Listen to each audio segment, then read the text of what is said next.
அப்புறம் வணக்கம். நேபாளம் காட்டாற்று வெள்ளம் இயற்கை பேரழிவுடைய பலி எண்ணிக்கை என்பது தோண்ட சடலங்கள் கிடைத்துக் கொண்டே இருப்பதாக அங்கிருந்து வரக்கூடிய அதிர்ச்சி தகவல்கள் தெரிவிக்கின்றது. இதுவரையிலும் 165க்கும் மேற்பட்ட உடல்கள் மீட்கப்பட்டிருப்பதாகவும் தொடர்ந்து இது மீட்பு பணிகள் தீவிரமாக நடைபெற்று வருவதாகவும் ஆங்காங்கே மண் புதையல் இடையில் சிக்கி தவிக்கக்கூடிய அந்த சடலங்கள் அதை மீட்கக்கூடிய நடவடிக்கைகள் என்பது தொடர்பான வீடியோ காட்சிகள் வெளியாகி மனதை பதபதைக்க வைக்கின்றது.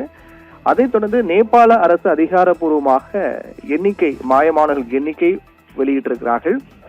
ஒட்டுமொத்தமாக தற்போது வரையிலும் நேபாள அரசால் வெளியிடப்பட்டிருக்கூடிய அதிகாரப்பூர்வ அறிவிப்பு என்பது மொத்தமாக 33 நாடுகளை சேர்ந்த 644 பேர் மாயமாக இருக்கிறார்கள் என்று நேபாள நாட்டு அரசால் அதிகாரப்பூர்வமாக அறிவித்திருக்கிறார்கள்.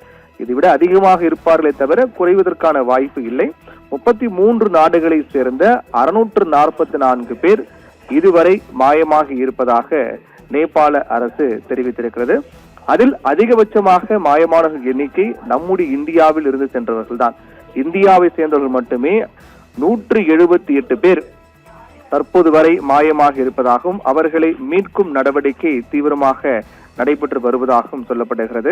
தமிழகத்தை பொறுத்து ஏற்கனவே கூறியது போல 20 பேர் பாதுகாப்பாக இருக்கிறார்கள். மற்ற 37 பேராக இருக்கட்டும், குரோம்பேட்டையை சேர்ந்த ஒரு 40க்கும் மேற்பட்டவர்களாக இருக்கட்டும் என இங்கிருந்து சென்றவர்களுடைய நிலைமையும் என்ன என்பது கேள்விக்குறியாக தான் இருக்கிறது. அந்த அடிப்படையில் பார்க்கும்போது இந்தியாவை சேர்ந்தவர்கள் மட்டுமே 178 பேர் மாயமாகி இருக்கிறார்கள் என்று நேபாள அரசு அதிகாரப்பூர்வமாக அறிவித்திருக்கிறது. அதற்கு அடுத்த கட்டமாக நேபாள் அந்த நாட்டை சேர்ந்தவர்களே ஒரு 127 பேர் மாயமாக இருப்பதாக சொல்லப்படுகிறது. அதாவது நேபாள் நாட்டில் ஏற்பட்ட இந்த பேரிடர் அது நேபாளத்தை சேர்ந்தவர்களை விட இந்தியாவை சேர்ந்தவர்கள் தான் அதிகமான ஒரு மாயமாக இருக்கிறார்கள் என்ற அதிர்ச்சி தகவல். இந்தியாவை சேர்ந்த 178 பேர் மாயமாக இருக்கிறார்கள். அதற்கு அடுத்து நேபாளத்தை சேர்ந்த 127 பேர் அந்த பகுதியை சேர்ந்த மக்கள் மாயமாக இருக்கிறார்கள்.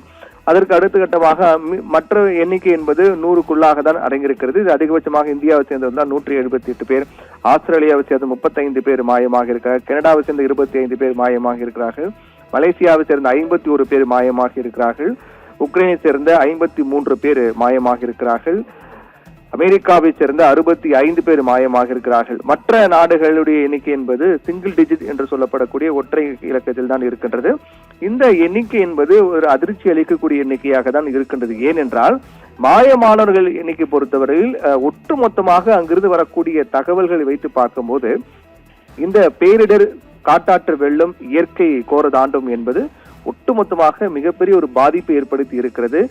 அனைத்து இடங்களையும் சமவெளி பகுதிகளாக சேரும் சகதியமாக புதைக்குழி போன்று மாற்றி இருக்கிறது. அதனால் மாயமானவர்கள் உயிருடன் இருக்கிறார்களா என்ற ஒரு அச்சமும் அதிகமாகவே காணப்படுகின்றது. அந்த வகையில் தான் 165 உடல்கள் இதுவரை மீட்கப்பட்டிருக்கிறார்கள். பல உடல்கள் அடையாளம் தெரியாத அளவுக்கு சிதைந்து போயிருப்பதையும் பார்க்க முடிகிறது. அந்த அளவுக்கு கோரதாண்டவம் என்பது இயற்கை ஆடி இருக்கிறது. நம்மால் அங்கிருந்து வரக்கூடிய காட்சிகளை பார்க்கும்போது புரிந்து கொள்ள முடிகிறது. தொடர்ந்து மீட்பு பணிகளும் நடைபெற்றுதான் வருகின்றது. நேற்று இரவு மட்டுமே இந்த இருள் சூழ்ந்த நேரம் என்பதால் அப்போது மீட்பு பணி மேற்கொள்வதில் தொய்வு ஏற்பட்டது. அதற்கு பிறகு காலையில் மீட்பு பணி என்பது தீவிரப்படுத்தப்பட்டாலும் கூட இயற்கை சூழல் என்பது மீட்பு பணிக்கு உகந்த ஒரு சூழலாக இல்லை. அந்த சவாலுக்கு மத்தியிலும் மீட்பு பணிகள் தீவிரமாக நடைபெற்றுதான் வருகின்றது. தொடர்ந்து காணாமல் போனவர்களை தேடக்கூடிய பணியும் அவர்களை மீட்கக்கூடிய பணியும் தொடர்ந்து மேற்கொள்ளப்பட்டு வருவதாக நேபாள அரசு தெரிவித்திருக்கிறது. இந்த எண்ணிக்கை இந்தியாவை சேர்ந்த 178 பேர் மாயமாக இருக்கிறார்கள் என்ற எண்ணிக்கை, இவர்கள் அனைவருடைய நிலைமை என்ன என்பதுதான் கேள்விக்குறியாக இருக்கின்றது. ஆபிரகாம்.